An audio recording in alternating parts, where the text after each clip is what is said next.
UGC के chairman Jagdish Kumar ji के द्वारा जो नए रूल्स बनाने की बात करी गई है कि हमारे एजुकेशन सिस्टम में, कॉलेजेस में, यूनिवर्सिटीज में रिक्रूटमेंट के लिए, है ना, जो नए रूल्स बनाने की बात कही गई है, उसके बारे में आज बात कर रही हूँ इस वीडियो में। देखिए, एक क्लियर क्रक्स पूरा आइडिया दूंगी आपको कि क्या क्या ये चीजें हैं। ठीक है, ज्यादा लंबा हम वीडियो को नहीं लेके जाएंगे, क्लियर क्रक्स शॉर्ट में आपको ब्रीफ में सब चीजों के बारे में मैं पता आपको लग जाएगा वीडियो सुन के। सो देखिए, सबसे पहले इसमें तो ये मेन चीज कही गई है कि जो स्टार्टअप इंटरप्रेन्योरशिप स्किल्स है ना, उसके बारे में इसमें बात की है। मान लीजिए कि आप लोगों ने मास्टर्स कर लिया, बैचलर के बाद मास्टर्स कर लिया, पीएचडी नहीं किया, रिसर्च पेपर नहीं लिखा, बट आप में वो स्टार्टअप इंटरप्रेन्योरशिप का आइडिया है, स्टार्टअप आइडिया है ना, आपने कोई स्टार्टअप किया है, उसमें आपका एक्सपीरियंस है, तो वो काउंट होगा as assistant professor recruitment in colleges and university, वो आपका काउंट होगा एक्सपीरियंस। ठीक है, और जैसे पहले यही चीज 2018 में बोली गई थी कि पीएचडी जो है वो मैंडेटरी नहीं है असिस्टेंट प्रोफेसर के लिए, बट कहीं ना कहीं जो एपीआई था उसमें तो पीएचडी का वेटेज बहुत था,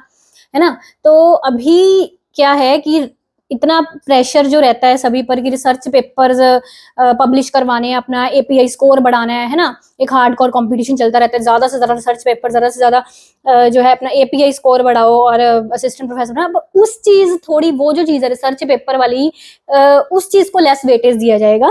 और इसके अलावा जो इंडस्ट्रियल एक्सपीरियंस है या कोई आपका स्टार्टअप में एक्सपीरियंस है, आपने स्टार्टअप किया या आपका इंडस्ट्री में एक्सपीरियंस है, उसको यहाँ पे इंपॉर्टेंस देने की बात कही गई है।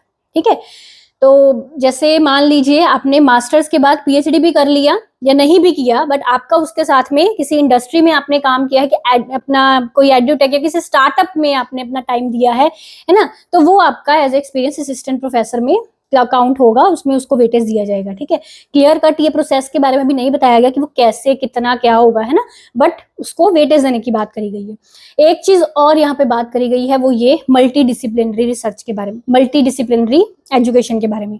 देखो, मान लो आपने बैचलर्स किसी और सब्जेक्ट में की है, मास्टर्स किसी और सब्जेक्ट में की है, पीएचडी किसी और सब्जेक्ट में की है, तब भी मतलब आप इसमें असिस्टेंट प्रोफेसर मतलब बन सकते हैं। मतलब पीएचडी अलग सब्जेक्ट में करके भी, मास्टर से अलग सब्जेक्ट में करके भी आप असिस्टेंट प्रोफेसर बन सकते हैं, है ना। तो वो एक जो हमने न्यू एजुकेशन पॉलिसी में भी पढ़ा था कि मल्टी डिसिप्लिनरी एजुकेशन जो है उस पर जोर दिया जाएगा, उसको इंपॉर्टेंस दी जाएगी, है ना। तो वो इसमें भी ये चीज बोली गई है कि मास्टर्स अलग है, पीएचडी अलग सब्जेक्ट में है, उसके बावजूद भी असिस्टेंट प्रोफेसर के लिए हम एलिजिबल रहते हैं।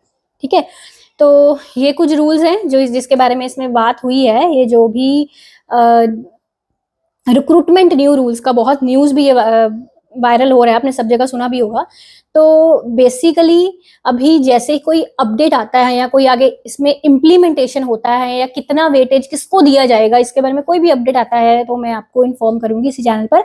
सब्सक्राइब कर लीजिएगा, डिस्क्रिप्शन में सभी लिंक्स दिए गए हैं, मेरी एप्लीकेशन का लिंक जहाँ पे हमारे यूजीसी नेट इकोनॉमिक्स से रिलेटेड कोर्सेज एंड इकोनॉमिक्स के सभी फील्ड से रिलेटेड कोर्सेज अवेलेबल रहते हैं। इसके अलावा मेरी बुक्स का लिंक एंड टेलीग्राम का लिंक भी आपको डिस्क्रिप्शन में दिया गया है। Thank you.